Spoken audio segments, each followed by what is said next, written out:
என்னங்க வீடு வாசல் எல்லாம் சுத்தம் பண்ணிட்டு கேக்க பலகாரம் எல்லாம் செஞ்சு வச்சுட்டு குடியில எல்லாம் சூப்பரா ஜோடிச்சு முடிச்சுட்டு அப்படியே அந்த எலக்ட்ரிஷியனை கூப்பிட்டு நம்ம குடிலுக்கு 2 சீரியல் செட்டை போட சொல்லுங்க.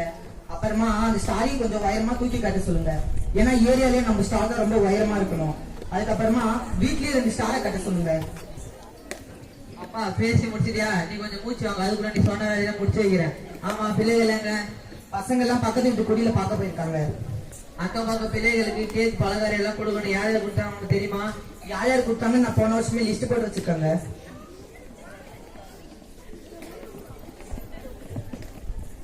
அப்பா அப்பா கிறிஸ்மஸ் ட்ரெஸ் எல்லாம் எடுத்துட்டீங்களாப்பா? அப்பா நான் சொன்னேன் ப்ளூ ட்ரெஸ் தான் எடுத்தீங்க. ஆமா, நீ சொன்ன மாதிரி தான் எடுத்துருக்கேன். போய் ட்ரெஸ் எல்லாம் மாத்திட்டு போய் நைட் மாஸ் கிளம்புங்க. போங்க போங்க. அடடே டேவிட் சார், வாங்க வாங்க. பிரகாசம், இந்த ஏரியாவில உங்க வீட்டுல ரொம்ப பிரகாசமா இருக்கு. நிறைய சீரியல் செட்டு ஸ்டாரு ரொம்ப அழகா இருக்கு. உள்ள போய் பாருங்க, குடியில எவ்வளவு ஜோரா இருக்குன்னு. இந்த வருஷம் நீங்க போர்த்திஸ் எல்லாம் ட்ரெஸ் எடுத்தீங்க? இல்ல சார், நாங்க கிறிஸ்துமஸ்க்கு புது துணிலாம் எடுக்கிறது இல்ல. என்னப்பா எப்படி சொல்ற? வருஷத்துல ஒரு நாள் தான் வருது, கடன் வாங்க ட்ரெஸ் எடுக்கிறது இல்லையா? இல்ல சார், நாங்க கிறிஸ்துமஸ்க்கு நைட் மாஸ் பார்த்துட்டு காலையில பக்கத்துல இருக்கிற அன்பிலத்துக்கு போய் அங்க இருக்கிற குழந்தைங்களுக்கு ட்ரெஸ் கேக்கு எல்லாம் வாங்கி கொடுத்துட்டு அன்னைக்கு முழுசா அங்கேதான் இருக்கும். அங்க இருக்கிற பிள்ளைகள் எல்லாம் பார்த்தாலே வாந்தி வந்து பல்லெல்லாம் எடுத்துக்கிட்டு மூக்கெல்லாம் ஒழுகிட்டு ஏதாவது கோயிலுக்கு காணிக்கையா கொடுக்கறல்ல? இல்ல சார், எனக்கு என்னமோ அங்க போனா கிறிஸ்துமஸ் மாதிரியே இருக்காது. நம்ம இயேசு கிறிஸ்து கூட அந்த மாதிரி இடத்துல பிறக்கிறாரு. போங்க, எங்க குடியில் பாருங்க. குடியில் செலவு மட்டுமே, டெக்கரேஷன் செலவு மட்டுமே 4000 ரூபாய். நாங்க நைட் மாசுக்கு போயிட்டு வந்து அந்த குடும்பத்தோட ஜப சொல்லிட்டு கேக் எல்லாம் வெட்டிட்டு இங்க வந்து இயேசு கிறிஸ்து பிறந்த மாதிரி இருக்கும். அதெல்லாம் இந்த ஏற்பாடு எல்லாம். இயேசு கிறிஸ்து அங்கேயும் பிறப்பார் இங்கேயும் பிறப்பார். ஏன் தெரியுமா? தம்பி எங்கடா போற? இன்னும் ட்ரெஸ் மாத்தலையா? அவங்க கிட்ட கருப்பு ஜீன்ஸ் எல்லோ கலர் டிஷர்ட் வாங்கி சொன்னா நீங்க வேற வாங்கிட்டு வந்துருக்கீங்க. வேணாம் போங்க. போய் ட்ரெஸ் மாத்துற. அந்த ட்ரெஸ் 4000 ரூபாடா. எனக்கு இந்த ட்ரெஸ் வேணாம், போங்க. நான் வேற ட்ரெஸ் போட்டுக்கிறேன். தம்பி. அப்பா என்னப்பா, நான் ப்ளூ கலர் ட்ரெஸ் கேட்டா நீங்க வேற ஏதாவது வாங்கிட்டு வந்துக்கிறீங்க. இது ப்ளூ கலர் தானே? இல்லப்பா, நான் சொன்னது டார்க் ப்ளூப்பா. எனக்கு இது வேணாப்பா, போங்க. இங்க வா பாப்பா, இது போட்டு பாரு, சரியா இருக்கும். விடுங்க சார், சமாதானப்படுத்தி போட வச்சிடலாம். சரி, இது குப்பையெல்லாம் தூக்கி போடணும் சார். சார், நீங்க தப்பா நினைச்சீங்களா? இதை வேலை நான் எடுத்துக்கிட்டோமா? எவ்வளவுன்னு சொல்லுங்க, நான் கொடுத்துட்றேன். எடுத்துட்டு போங்க சார். இந்த பிள்ளைகளை பார்த்து. சரி சார், காலைல பார்க்கலாம்.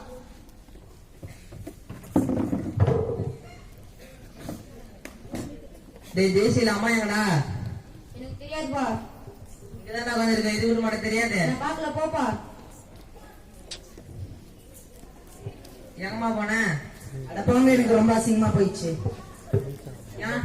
அந்த சீலை வீட்டுக்கு போனேன். பசங்க எல்லாம் ஊருக்கு போயிட்டாங்க. எனக்கு சுகர் இருக்கு, நான் எப்படி சாப்பிடுறதுன்னு சொன்னான். சரி, அமலா வீட்டுக்கு போனேன். அமலா வந்து எனக்கு வீட்டுல இருக்கிறதே சாப்பிட முடியல, இது வேணாம் அப்படின்னு சொன்னாங்க.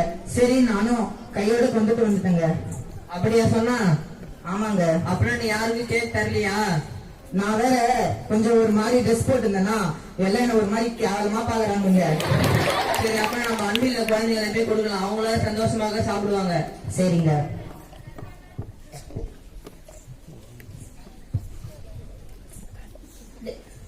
பிரகாசம், இன்னைக்கு பாதியில உங்க வீட்டுல வரதா போச்சு. ஏன் சார்? நாங்க நீ தூக்கி குப்பையில போடுறேன்னு சொன்ன ட்ரெஸ்ஸ நான் வாங்கிட்டு போய் அனாதாசிரமத்துல இருக்க ஒரு பொண்ணுக்கு கொடுத்தேன். அந்த பொண்ணு அந்த ட்ரெஸ்ஸ போட்டு வந்து ரொம்ப அழகா இருக்குன்னு சொன்னிச்சு. அந்த பொண்ணோட ஆனந்த கண்ணீரை நீங்க பாக்கணும்னு அந்த பொண்ணை கூப்பிட்டு வந்தேன். வர சொல்லுங்க அந்த பொண்ணு. ஜான்சி, வாமா. ஆமா, உன் பேர் என்ன? ஜான்சி சார். எனக்கு அம்மா அப்பா யாருமே இல்ல. எனக்கு இந்த ட்ரெஸ் நீங்களே எடுத்து கொடுப்பீங்கன்ட்டு டேவிட் சார் சொன்னாரு. இந்த ட்ரெஸ் அழகா இருக்கா சார்? அட கடவுளே, ஜான்சி, இந்த ட்ரெஸ் நான் குப்பையில போட போன ட்ரெஸ் மாதிரி இயேசு கிறிஸ்துவே வந்து பிறந்த மாதிரி இருக்கு. ரொம்ப அழகா இருக்கு.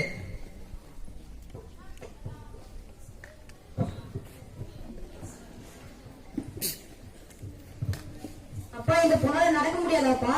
இல்லப்பா, இந்த பொண்ணுக்கு கால் வராது. நம்ம கண்ணு முன்னாடி தான் இயேசு கிறிஸ்து இருக்கிறாருப்பா.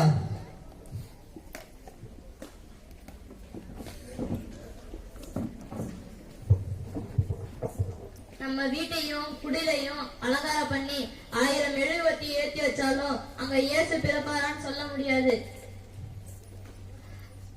ஆனா ஒரு ஏழையின் சிறுமியோட முகத்திலே இயேசுவை நீங்க பார்த்து விட்டீர்கள். இயேசுவோட பிறப்பே ஒரு முரண்பாடானது. கன்னியின் கர்ப்பத்திலே இயேசு தோன்றினார் என்பது ரொம்ப முரண்பாடானது. ஆறறிவில்லாத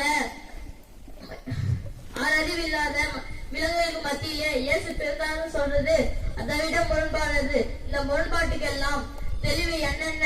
இயேசு எளிமையும் ஏழ்மையும் விரும்புகிறார். கிறிஸ்து பிறப்பன்று நாம ஏழ்மையாகவும் எளிமையாகவும் இந்த கிறிஸ்து பிறப்பை கொண்டாட வேண்டும்.